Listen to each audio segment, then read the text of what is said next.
How is it going then, everybody? I hope you're all doing very well. Welcome back to another video here on our channel. I'm the FIFA Analyst. Today, I'll be teaching you guys how to attack post-patch. We've been given a lot of patches on FIFA 21 already, and things are changing on a weekly basis. So we're going to run down some of the things that you guys should be doing to help you get more goals on FIFA 21. If you enjoyed the video, please do give it a big thumbs up. You can also subscribe to the channel. We do upload every single day, and we do have a second channel we're uploading every day as well.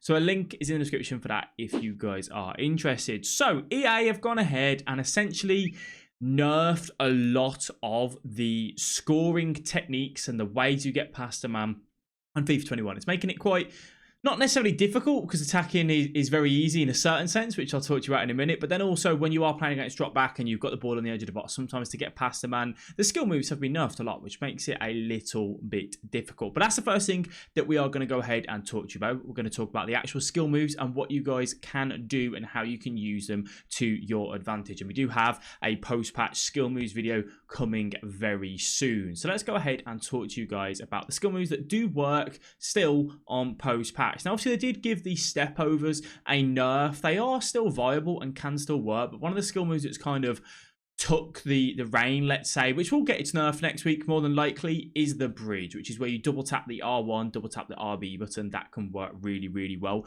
to go ahead and beat a defender. So let's talk about it exactly and show you guys how you can use it to your advantage. So you can just see here, we get the ball with Ronaldo. We are one-on-one with the defender, and the way we're going to use the bridge here is we're just going to double tap the RB button on Xbox. So we're going to do that twice, and we're also going to do R1 on PlayStation. What does that actually do? Now, it does knock the ball on in the direction that you are running, and your player will move to the side and he'll get a bit of a speed boost as he does it. You can also do another variation of the bridge where you hold both bumper buttons, RB and LB, R1 and L1 on PlayStation, and then you flick the right hand lock so you can know where you want to do it. That's a directed bridge. I don't feel like it's as good, but it can still work. But you can just see how you get the speed boost, you take the ball, and you get past the defender very, very easily. Now, fake shots is still very effective on FIFA 21. You can do like a first time fake shot. You can see here we do the fake shot stop into the La Coqueta. So let's show you exactly what we do here in this attack where you guys can take it. So you can just see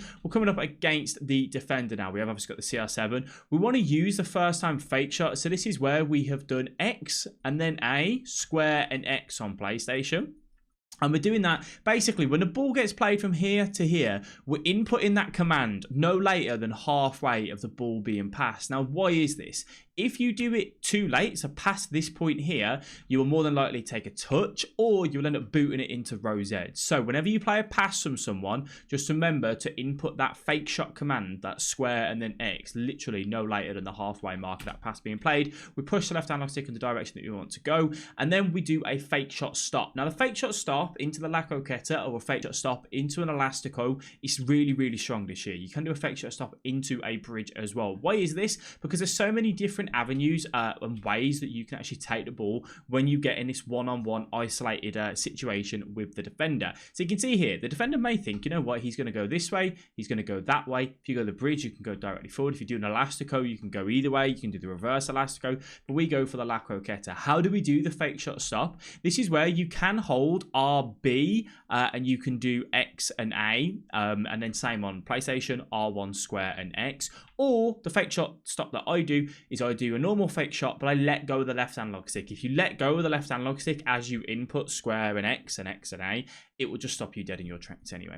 So we do that, and then we do the La Coqueta. This is where you hold LB and then you push the analog stick into the direction that you want to go. It's really, really easy to do, not too difficult at all. And you can just push into either way that you want to go, and then we lay the ball off and grab the goal. Now, skill moves, the rainbow flick's still something that I use quite a little bit, where I do the fake shot stop into the rainbow flick. I imagine that will probably get a nerf at some point as well, because it's not exactly the most realistic. And the reason why the flick up skill moves at the minute are so strong is because the defender doesn't lock onto the ball. It's so frustrating when you are in like a defensive area. The defender won't lock onto the ball, and you can use that rainbow flick to advantage to obviously take it over.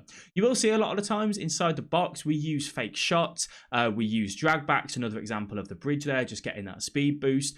We use the ball rolls, the drag backs, the fake shots and so on, basically just to try and generate that little bit of the edge. We know how strong AI blocks are this year. So whenever we're inside the box, if there is a defender there, we are trying to take him out of that shot chance. So you can see there with the João Felix, when we come through, that Varane more than likely would go out and stick his leg out to block that shot if we decided to go for a near post, which is why we then do the fake shot stop, let him overshoot, we shift it onto our other foot, and then that avoids the AI block. It's so strong this year, so frustrating to deal with, as another example of the step overs, and that is post patch, so they don't get as much of a speed boost as Virgil decides to become Superman and block that ball. But yeah, you don't get as much of a speed boost with the step overs. I do still think they are viable. Same for like the Elastico. They're just not as good as they once were. So they do certainly have a time and a place. But let's go ahead and move into the next thing and teach you guys how to attack again. So we're now going to talk about, quite honestly, the most frustrating thing in my opinion on FIFA 21, and that is through balls, and it's how easy to do them. So one of the issues that we have at the minute on this game is that people can sit back really deep and then they can just look for a through ball down the line through the middle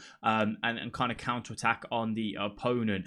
It's not really the way that I like to play FIFA, but it's something that you guys are going to have to start to put into your your play style, and that is literally, if you see an opportunity for a pass to go in behind the back line, take it. Take the through ball. That's why the 4-4-2 is so popular at the minute, because you can have the right mid and left mid on getting behind, you can have the two strikers on getting behind, and you can literally just look to exploit that ball in behind and get there. Now you might say, everyone plays drop back though, Analyst, how am I meant to do that? It's about being quick on the counter attack. When the opponent has the ball, their team will naturally commit forward. You can see here, we're just coming back off a defensive maneuver, the attacking maneuver from the opponent. We get the ball out wide and we run down the wing and we start our attack there. That way then you know that their centre mids don't trap back as well this year. You have to do it manually. So that's why you want to make sure that you hit on the counter attack, because their centre mids will be out of position, and then you can look to exploit the space that you may see in the middle of the pitch. If you can get in between these two centre mids and up against this back line, exploit any mistakes that the opponent may make, like they do here where he pulls the right back out, that's where you're going to have a lot of joy on this game.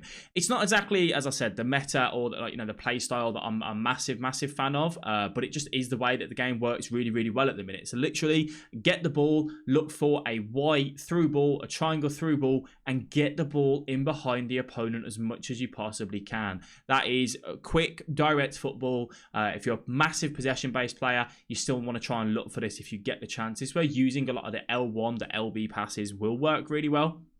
Obviously to send the people on a run. You can see here, so what we're doing at this particular moment is Ronaldo is on the getting behind instruction. We're also tapping the LB, the L1 button when our left analog stick is facing that way, which tells Ronaldo, look, getting behind, we want to play that ball. And as that opportunity opens up for us to play that pass, we're going to look for it and make sure that we can get into that area.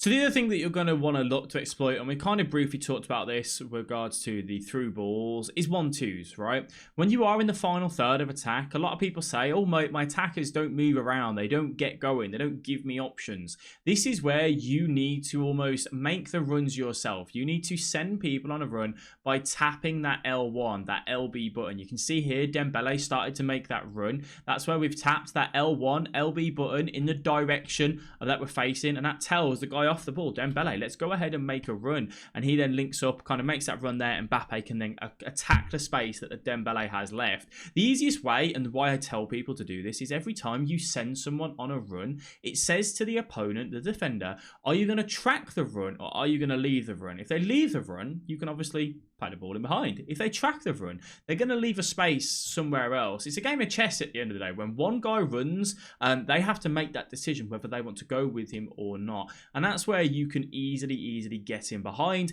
You can create space on the football pitch. It's down to you as a player to plan your attacks, and you go, I'm going to pass the ball to the right attacking mid. I'm going to send him on a run. I'm going to pass the ball back to the right back into the centre attacking mid. And then I've got a choice to play the right attacking mid in behind, who is now making that run behind that left back.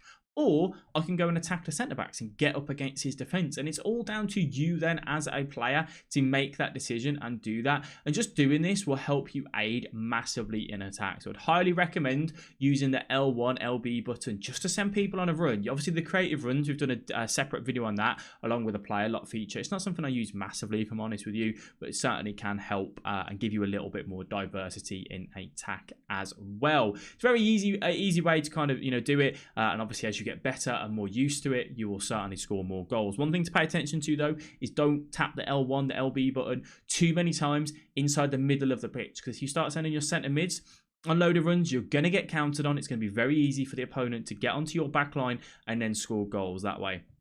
So obviously just keep that in mind when you are playing. I see a lot of people sending their defenders on a run, sending their centre-backs on a run, which obviously you don't want to do.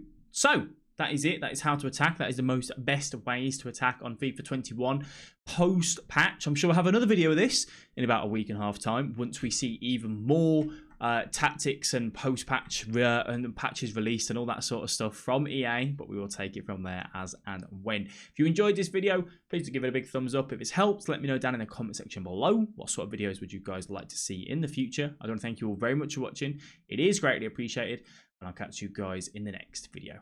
Bye-bye.